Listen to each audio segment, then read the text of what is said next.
하나님께서는 꼭 사람이 필요합니다. 하나님 일은 하나님이 다 하시고 어떻게 하신다고요?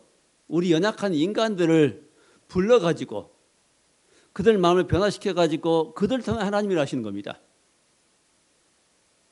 하나님은 사람이 없으면 일을 하실 수가 없습니다. 안 하십니다. 우리가 부족하지만은 하나님은 사람과 함께 하기를 원하십니다. 함께 일을 이루어 가시는 하나님 일을.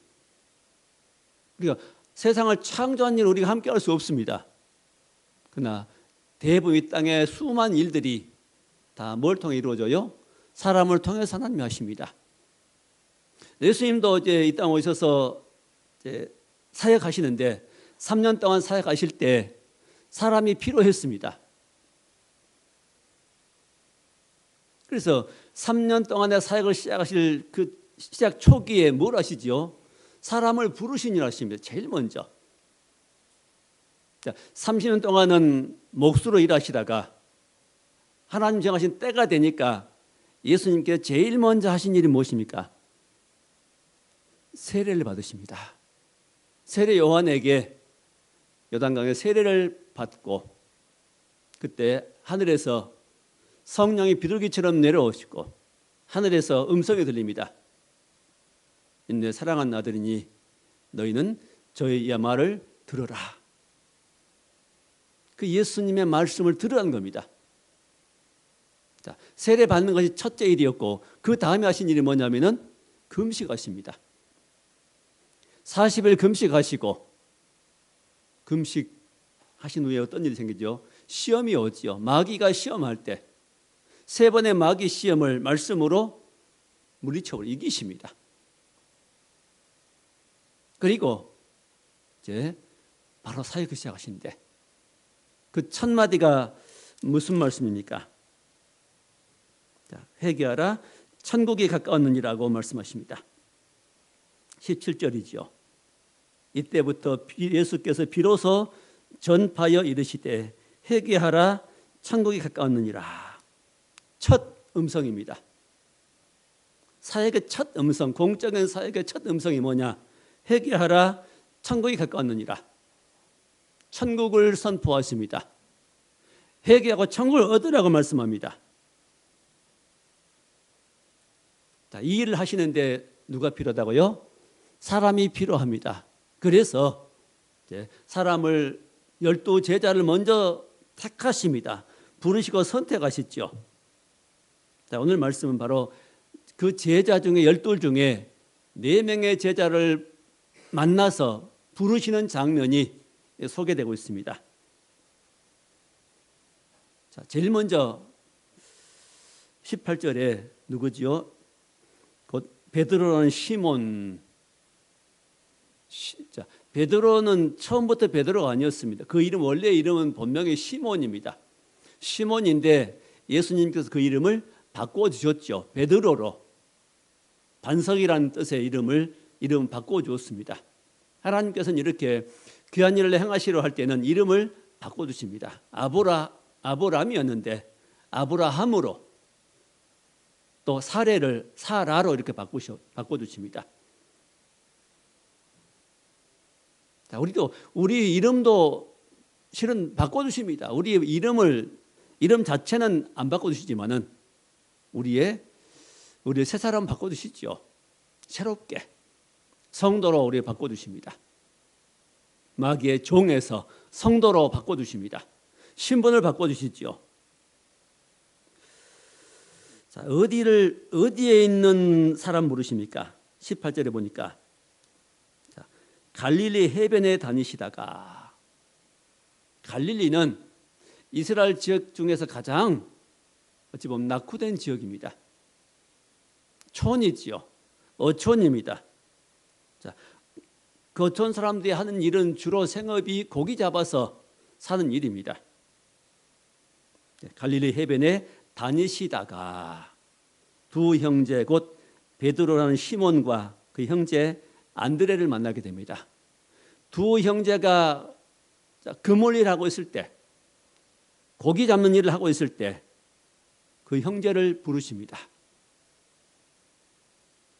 어디에 있는 형제요? 갈릴리 해변에서 고기 잡는 사람들입니다. 잘 배우지도 못하는 사람들입니다. 똑똑하고 영리한 사람도 아닐 것입니다. 평범한 어부입니다. 보통 사람들입니다. 이런 갈릴리 해변에서, 갈릴리 해변이라고 하는데 실은 민물입니다. 바닷물이 아니죠. 갈릴리 그 해변은 민물입니다. 그 갈릴리로부터 흘러내는 물이 요단강을 따라 쭉 내려오고 사해까지 흘러내리죠.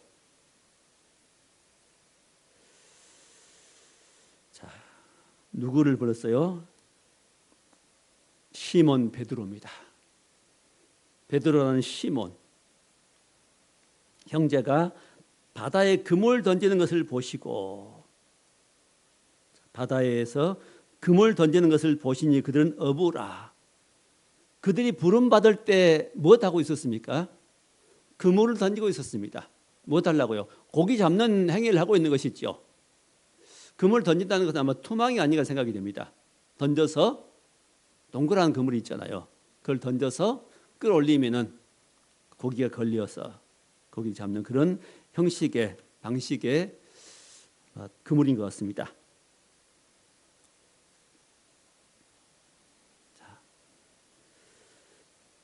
19절에 나를 따라오라. 내가 너희를 사람을 낚는 어부가 되게 하리라. 내가 사람을 낚는 어부가 되게 하리라.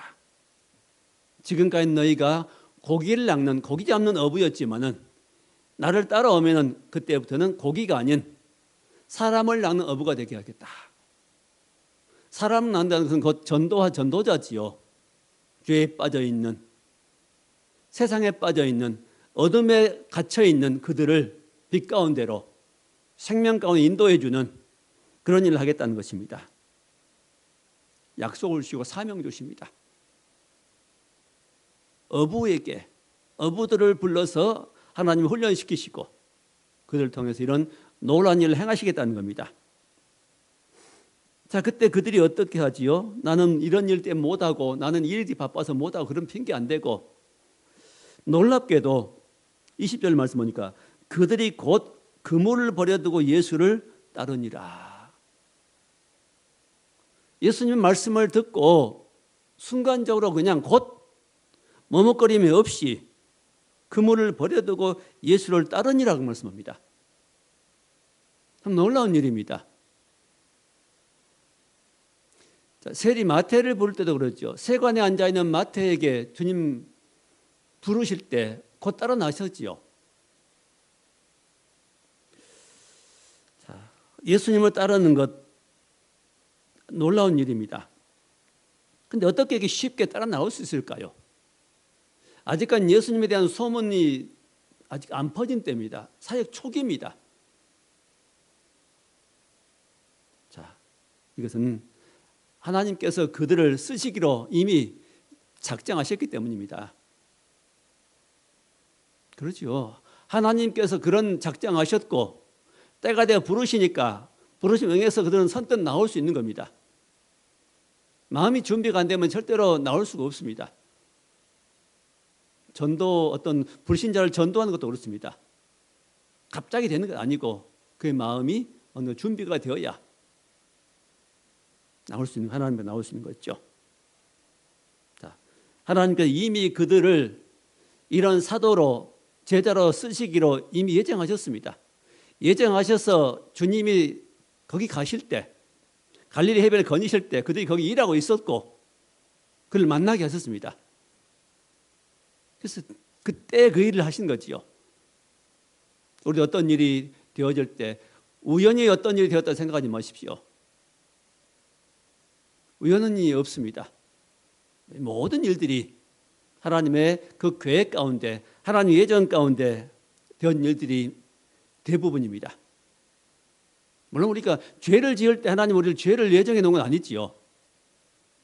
그러나 수많은 일들, 자, 나는 몰랐지만은 지나놓고 보면 하나님께 그때 그 일 때문에 그런 일을 만나게 하셨고 그 일 때문에 그 사람 만나게 했고 이런 일 때문에 하나님 그 일을 하셨구나 하는 사실을 알게 되는 겁니다. 왜 그렇게 어려웠는지, 왜 내 인생길이 어려운지 힘들었는지 알게 되는 겁니다. 당시엔 모르지만 나중에 알게 됩니다. 우리 인생길을 인도하신 분이 하나님이십니다. 베드로를 준비시키시고 제자로 부르셔서 그걸 하게 하신 분이 누구시라고요? 하나님이십니다. 베드로가 아닙니다. 베드로는 그런 마음을 꿈도 못 꾸었는데 하나님께서 그런 마음 주신 겁니다. 일을 시키신 것이죠. 우리 예수 믿는 것도 마찬가지입니다. 우리가 언제 예수 불신자 때 예수 믿기로 생각도 못했습니다. 하나님께서 우리 마음을 열으셔서 누군가가 전도자가 있어서 나에게 전해주고 그 복음을 듣고 마음이 열리게 하시고 우리가 주님을 따르는 사람 되었습니다. 자, 생업을 버렸습니다. 인생들의 가장 중요한 것이 생업이 먹고 사는 문제입니다. 그 배를 버려버리고 그물을 버려버리고 고기 잡다가 그냥 주님 따라버렸습니다. 따라가 버린 겁니다. 자, 이런 주의 음성에 순종하는 것, 이게 작은 시작이 그 놀라운 일을 가져오게 됩니다. 자, 그때부터 예수님 따라가서 어떻게 되지요? 계속 이제 고기 잡는 일을 안 하고 이제부터는 뭐합니까? 주와 함께 주님의 사역에 동참하게 됩니다. 그들이 23절 말씀부터 보니까 예수께서 온 갈릴리에 두루 다니사 회당에서 가르치시며 천국 복음을 전파하시며 백성 중에 모든 병과 모든 약한 것을 고치시니 예수님이 제자를 데리시고 이제 회당에 가르치시고 병자들을 고쳐주시고 연약한 사람들을 치료한 일을 주님이 하십니다. 그들이 제자들이 예수님 따라다니면 그 모습을 봅니다. 목격합니다. 배웁니다. 경험하게 됩니다. 제일 먼저 부름받은 사람은 베드로와 안드레입니다. 베드로가 형님인 것 같지요? 두 형제를 만나서 형제를 불렀습니다. 그 중에 형님이 베드로입니다. 제일 먼저 부름받은 베드로는 계속해서 12제자 중에 첫 제자로, 수제자로 역할을 하게 됩니다. 처음 부름받으니까 그가 처음부터 마지막까지 그렇게 제일 먼저 받은 자답게 근데 항상 앞장서서 일을 하게 되는 걸 보게 됩니다.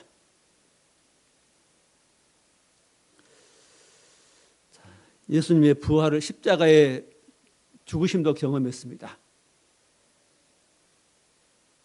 그 살아나신 예수님을 친히 목격했습니다. 성령 충만함 받고 그들이 그때부터 이제 복음을 전가하는 일을 하게 됩니다. 그때 많은 사람들을 주 앞으로 인도하지요. 막 한 번 복음을 전하면 3,000명, 5,000명이 막 회개한 역사가 나타나고 있습니다. 자, 천주교에서는 이 베드로를 그 초대 교황으로 삼고 있습니다. 일대 교황. 글쎄요. 그들은 베드로를 이렇게 일대 초대 교황으로 추앙하고 있지만은 정작 베드로 자신은 그 교황 자리를 원치 않을 겁니다. 베드로 의사와는 상관없이 그들은 베드로를 초대 교황으로 삼고 있습니다. 추앙하고 있습니다.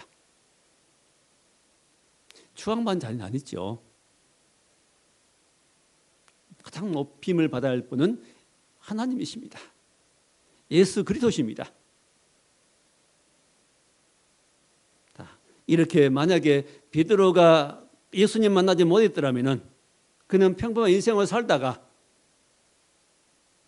빛 대신 예수님 만나지 못하고 하나님 모르고 살다가 멸망을 받았을지 모르겠습니다. 예수님 만나서 그는 이 영광스러운 복음을 듣게 되고 천국의 놀라운 것들을 경험하게 되고 아름답게 사역하다가 지금 어디에 있겠습니까? 천국에 가 있겠지요. 사람은 누굴 만났냐가 참 중요합니다. 최고의 만남은 예수님과의 만남입니다. 예수님 만나서 그 주님과 함께 하다가 인생을 살아가고 또 천국에 가는 것처럼 영광스러운 일은 없을 것입니다. 더더욱 하나님 일에 쓰임 받다가 주 앞에 이르는 것은 더 영광스러운 일이 아닐 수 없습니다. 시몬과 형제 안드레를 불렀고, 두 번째는 누구지요? 야고보와 요한입니다. 21절에 보니까 거기서 더 가시다가, 거긴 누굽니까? 베드로와 안드레를 만난 그 지점이 있겠죠. 이제 세 사람이 길을 갑니다. 해변을 가는 길에 또 누구가 있어요? 다른 두 형제를 또 만나게 됩니다. 역시 여기 형제가 일하고 있었습니다. 두 형제는 야고보와 요한입니다. 야고보, 요한. 자, 12 제자 중에 특별히 이 세 사람, 중요한 일에는 항상 세 사람이 등장하지요. 베드로, 야고보, 요한. 그들 부르시고 변화산에 올라가신 일도 그들만 세 사람 부르고 가시죠. 자, 안드레가 왜 빠졌는지 모르겠습니다. 야고보, 요한은 형제입니다. 야고보는 12사도 중에 제일 먼저 순교당하게 되지요. 제일 먼저 순교자가 바로 야고보입니다. 그리고 마지막까지 살아남아서 복음을 증거한 사람이 요한입니다. 교묘하게 이 두 형제가 제일 먼저 순교하다가 마지막까지 12제자 중에 마지막까지 남는 사도가 된 겁니다. 야고보, 요한 형제에게 가셔서, 그때 그들이 무엇하고 있었습니까? 21절에 중간 부분에 그의 아버지 세베대와 함께 배에서 그물 깁는 것을 보시고, 아버지와 함께 그물을 깁고 있었습니다. 자, 그물은 작업하다 보면 찢어집니다. 그물 코가 찢어지면은 그걸 수선해야지요. 그물 코를, 찢어진 그물을 수선한 일을 하고 있었습니다. 어디에서? 배 위에서. 일하는 것을 보시고, 자, 베드로를 부르실 때도 베드로가 그물 던지는 것을 보시고, 자, 그물 던진 것을 보시고, 일하는 모습을 보았습니다. 열심히 일하는 모습을 보셨지요. 자, 놀고 있는 베드로를 부르신 게 아니라 열심히 일하고 있을 때 부르셨습니다. 자, 야고보, 요한을 부르실 때도 그랬지요. 그물을 열심히 깁고 있습니다. 그 그물 깁는 모습을 보시고 그들을 부르십니다. 부르시니, 그러니까 따라오라고 부르십니다. 그랬더니 그들도 어떤 반응 보이죠? 22절에 그들이 곧 배와 아버지를 버려두고 예수를 따르니라. 참 놀랐습니다. 배도 버려두고 아버지도 버려두고 예수를 따르니라. 그래서 예수님의 제자가 들이댑니다. 4명의 먼저 부름받은 사람들은 형제들이죠. 두 형제, 두 가정에서 이 업에 종사하던 두 형제들을 부르셔서 4사도를 주님 먼저 부르십니다. 제자가 되지요. 사도 요한은 사랑의 사도가 됩니다. 가장 예수님과 친밀하게 평상시도 그렇죠. 그 무릎에 앉아서 그 말씀을 듣고 예수님이 의논하던 그 대화하던 사람도 바로 요한입니다. 그 요한이 기록한 성경의 특징은 뭐냐면은 가장 강조하는 게 사랑입니다. 요한복음도 그러고 특히 요한일서의 말씀도 보면은 온통 사랑입니다. 사랑이란 말이 제일 많이 등장합니다. 사랑한 자들 우리가 서로 사랑하자. 사랑은 하나님께 나서 낳고 사랑하지 않는 자는 하나님을 알지 못하는 이는 하나님 사랑이시라. 하나님의 사랑이 우리에게 이렇게 나타난 바 되었으니 하면서 계속 사랑을 말씀합니다. 사랑한 자 하나님을 알고 사랑하지 않는 하나님을 알지 못하는 이는 하나님의 사랑이시라.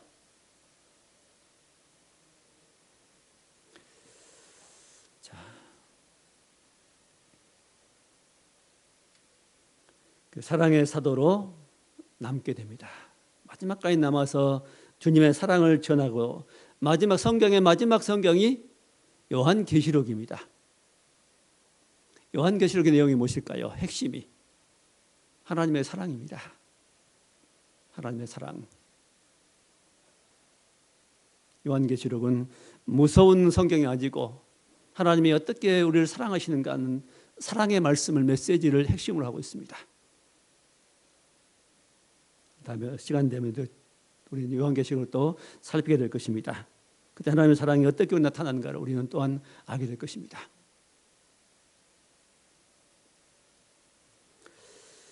자, 이들을 부르실 때 이들이 온전히 부른 바는 아니죠. 똑똑해서 잘 배운 사람들이 아닙니다. 영리한 사람들이 아닙니다. 잘난 사람들이 아닙니다. 그 예루살렘 수도에서 대학을 나온 사람들이 아니지요. 평범한 어부들입니다. 평범한 보통한 사람들입니다. 자, 이들이 예수님 따라다니면서 이제 3년 동안 사역한 중에 막 실수도 합니다. 베드로가 전 덤벙대지요. 어떤 되지도 않는 말을 막 불쑥불쑥 던지기도 합니다. 급한 성질 막 그대 나오기도 하지요. 베드로도 그러고 야고보, 요한도 막 실수합니다. 오늘 예수님이 제자들과 함께 예루살렘에 들어갔는데 그때 사마리아 사람들이 사는 동네를 들어가려고 하는데 그 사마리아 출신의 사람들이 예수님이 들어온 것을 거부합니다. 막아요. 그러니까 이 야고보, 요한 두 번째 부름받은 형제들이 막 화를 냅니다. 그럴 수가 있을까? 우리가 누군데? 사람을 몰라보고 이러면서. 그럼 예수님께 이렇게 말하죠. 불을 명해서 하늘에서 불을 명해가지고 저들을 태워버릴까요? 그런 말을 합니다. 무슨 뜻이죠? 우리가 감히 누군데 예수님 일행이 함께 가는데 예수님 우리가 함께 가는데 너희들이 우리를 거부해? 그 말이죠. 불을 명령해서 하늘에 불이 떨어져가지고 저들을 태워 죽여버릴까요? 그렇게 말합니다. 참 과격하지요. 굉장히 마음이 높아져 있습니다. 자기 권한이 아닙니다. 이것은. 제자들도 훈련받는 과정에서는 이렇게 실수합니다. 자기 모습을 보지 못하고 자기 할 일이 무엇인지를 깨닫지 못하고 자기 범위를 넘어가는 주제를 파악하지 못하고 말하고 행하는 일들을 한다는 겁니다. 우리도 마찬가지입니다. 때로 우리도 우리 자신들도 하나님을 알아가는 과정에서 성장하는 과정에서 믿음이 성장하는 과정에서 주제를 알지 못하고 남을 판단하기도 하고 정죄하기도 하고 남을 힘들게 만들기도 하고 이런 일을 이런 실수를 하게 됩니다. 그러면서 점점점 이제 믿음이 성장해서 나중에는 하나님 주님 닮아가는 그런 사람이 되어서 하나님 앞에 서게 되겠죠. 이 땅에 사는 동안 우리 모두가 다 실수하게 됩니다. 말에 실수가 없는 자는 온전한 사람이라고 말씀합니다. 무엇에 실수가 없는 사람이요? 말에 실수가 없는 사람은 온전한 사람이다. 우리가 다 말에 실수합니다. 저도 여러분도 실수할 수 있습니다. 실수합니다. 실수하기 때문에 부족하기 때문에 하나님께 우리 부족함을 더 깨닫게 되고 나의 부족함을 깨닫고 하나님 난 이런 사람입니다 하고 하나님을 찾게 되는 겁니다. 회개하기도 하기로 내 모습을 보게 합니다. 그래서 야고보, 요한 먼저 순교하고 또 마지막까지 남아서 복음을 전개했던 요한입니다. 요한 사도는 요한복음을 기록했고 또 요한 1서, 2서, 3서를 기록했고 요한 계시록을 기록했습니다. 자기가 기록한 건 아니지요. 하나님의 성령이 역사하심으로 성령의 인도함 따라서 기록했습니다. 자, 이 네 명의 사람들, 특히 이제 네 명 형제 중에서 튀는 사람들이 있지요. 첫 형제들은 시몬이 베드로가 되어서 베드로가 드러나게 되고 두 번째 가정에서는 요한이 드러나게 됩니다. 자, 이들이 부름받을 때 그 모습이 나중에 사역도 그 방향으로 나가게 되는 걸 보게 됩니다. 참 기이합니다. 베드로는 뭐 하다가 부름받았지요? 금을 던지다가 부름받았습니다. 근데 베드로의 그 사역을 보면은 그물 던지는 사역입니다. 사람들의 복음을 전한 수많은 사람들이 막 몰려옵니다. 한 번에 3,000명, 5,000명이 막 회개합니다.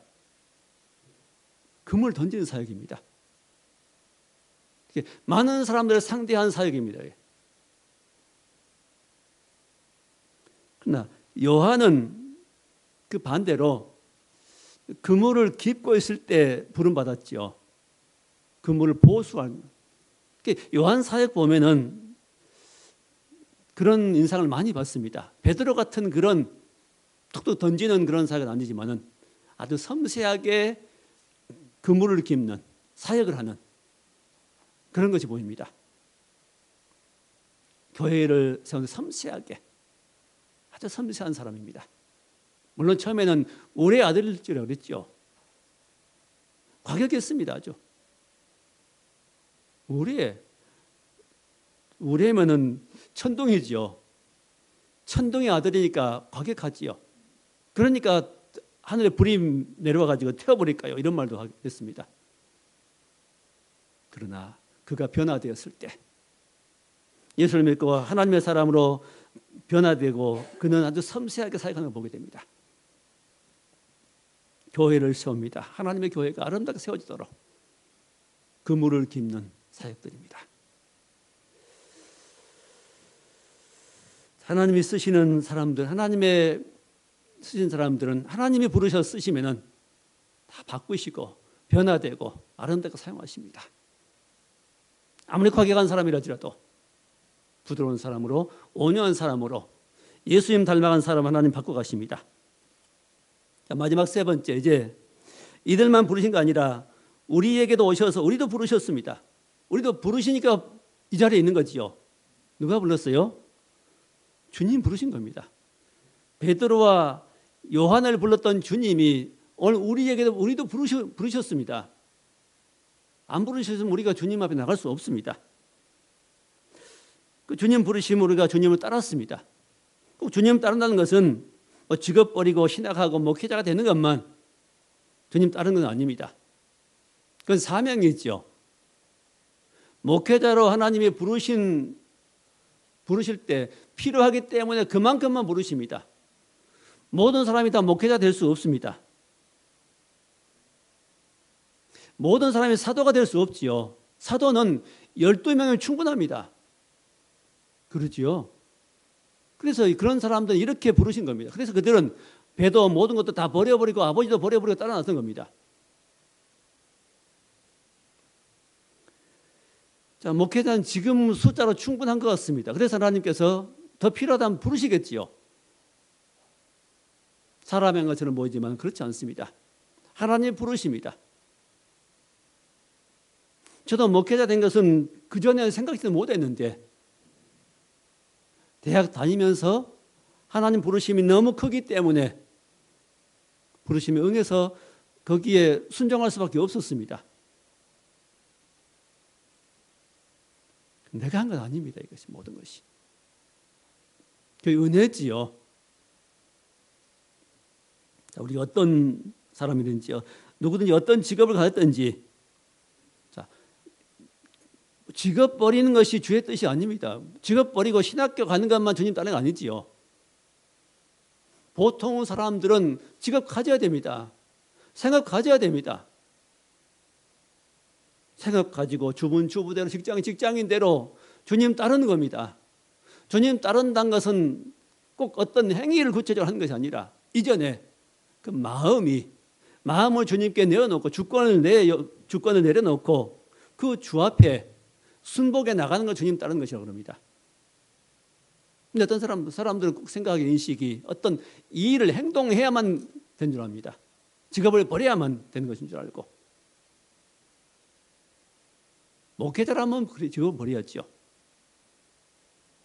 그 외의 사람들은 직업 다 가지고 생업 가지고 그 마음이 주님을 따라가는 겁니다. 내가 주인 되지 않고 주님 따라가는 겁니다. 그게 주님 따라가는 겁니다. 자, 우리도 부르셨습니다. 누가? 예수님께서 성령을 통해서 어떤 사람을 통해 우리가 부르시니까 주님을 따랐습니다. 주님을 따라갈 때 자세는 어떻게 하는 것이죠? 버리고입니다. 제자를 또 버렸습니다. 그물도 버리고 배도 버리고 아버지도 버리고 따랐습니다. 누구든지 예수님의 제자가 되려면은 자기를 부인하고 자기 십자가 지고 나를 따르라고 말씀하십니다. 제자들이 예수님을 따르는 자세나 우리 성도들이 직업을 가진 성도들이 생업 가진 성도들이 예수님을 따르는 것은 똑같습니다. 그 중심의 마음은 똑같습니다. 버리고 뭘 버리고요? 자기를 버리고 옛사람을 버리고 죄의 사람 버리고 주님을 따라가고 말씀합니다. 지금만 버리는 게 아니라 우리의 옛사람을 버리는 것, 그게 더 중요합니다. 그래서 이스라엘 백성들은 어디를 버리고 나왔어요? 애굽을 버리고. 애굽은 세상이고 곧 세상을 향한 마음입니다. 세상을 사랑하는 마음입니다. 애굽에 섬겼던 신은 송아지 신입니다. 그 외에 다른 모든 잡신입니다. 강을 섬기는 신도 있고 해를 섬기는 신도 있고 여러 가지 신이 있었습니다. 이 모든 신들을 버리고 하나님을 따라 나선 겁니다. 예수님 말씀하시기를 아비나 어미를 나보다 사랑한 자는 내게 합당치 않고 아들이나 딸을 나보다 사랑한 자도 합당치 않다. 사람들은 그럽니다. 그 예수님을 따르고 나를 다 버려버리면은 그럼 나는 뭔가 그럽니다. 이게 의문인 것 같습니다. 이게 고민인 것 같죠. 나를 다 버리면 나는 뭔가 그러면 나는 자아지요. 나를 버리고. 그래서 나는 버릴 수 없다고 생각합니다. 세상 교육은 내가 중요하다고 늘 가르칩니다. 세상 교육과 문화 모든 것들이 네가 중요해 그러면 네가 제일 중요해 그럽니다. 그래서 네 중심으로 살아야 되고 말입니다. 사단이 제일 우리에게 부추기는 것, 네가 제일 중요해, 네가 우주의 중심이야, 그렇게 마음을 먹도록 합니다. 그렇게 깨닫게 만듭니다. 관심 갖게 만듭니다. 누가 나를 조금만 건드리고 힘들게 만들면 참지 못하지요. 요즘 교사들이 어려움 당하고 학부모들이 괴롭히고 하는 것, 자기가 제일 중요하고 자식이 제일 중요합니다. 누가 조금만 자기 자식을 건드리면 참을 수 없습니다. 나가 중요하다고 생각합니다. 그러나 그 나는 누구지요? 옛사람이고 그 옛사람은 십자가에 못 박혀야 할 나입니다. 나를 내려놓고 주님을 내 안에 중심 모시고 살아가야 드디어 그게 가장 나를 사랑하는 겁니다. 예수님을 마음에 영접하고 그 예수님을 따라가는 것이 가장 나를 사랑하는 것이고 그게 가장 나답게 되는 겁니다. 가장 자아를 사랑하는 겁니다. 근데 거꾸로 사람들은 살아가는 거죠. 내가 중심이고 그 모든 사람들은, 모든 주변 사람들은 다 나를 위해서 있다고 생각합니다. 나밖에 모르는 그런 사람이 되는 것이죠. 그게 멸망이, 그게 어둠입니다. 그게 죄고 그게 어둠입니다. 이런 나 중심에서 나를 내려놓고 주님께로 나가면, 예수님을 내 마음의 중심 모시고 살아가면 그때부터 바뀌고 변화됩니다. 모든 우주의 중심은 하나님 중심이 되야 됩니다. 예수님 중심이 되야 됩니다. 그래야 모든 게 정상적으로 돌아오고 움직입니다. 가장 중요하거든요. 중심점 옮기는 것이 구원입니다. 계속 중심에 잘못되었으면 깨닫고 옮겨가는 것, 그것이 구원이고 그것이 회개입니다. 그게 변화입니다. 그게 성장입니다. 예수님을 내 중심 모시고 내가 중심 있는 자리에 내려왔을 때 드디어 내가 나다워지고, 그렇게 할 때 가장 아버지를 사랑하게 되고 부모를 사랑할 수 있게 됩니다. 그렇게 할 때 친구를 사랑할 수 있고 이웃을 사랑할 수 있고, 그렇게 주님 중심이 될 때 주님을 내 가장 중심에 둘 때 우리는 가장 아름다운 사람이 되는 겁니다. 근데 세상은 그 반대되게 가르칩니다. 누가? 사단이 역사해서. 그걸 모르게 만듭니다. 어두움, 그게 어둠이지요. 자, 그래서 예수님은 우리를 부르셔서 나 중심의 삶을 버리고 주님 중심의 삶을 살도록 이끌어 가십니다. 어디까지 이끌어 가시죠? 그렇게 먼저 생명 주시고 성품을 변화시켜 주시고 그 다음에 우리 영원한 길로 영원한 천국까지 우리를 이끌어 가시는 겁니다. 인도해 가십니다.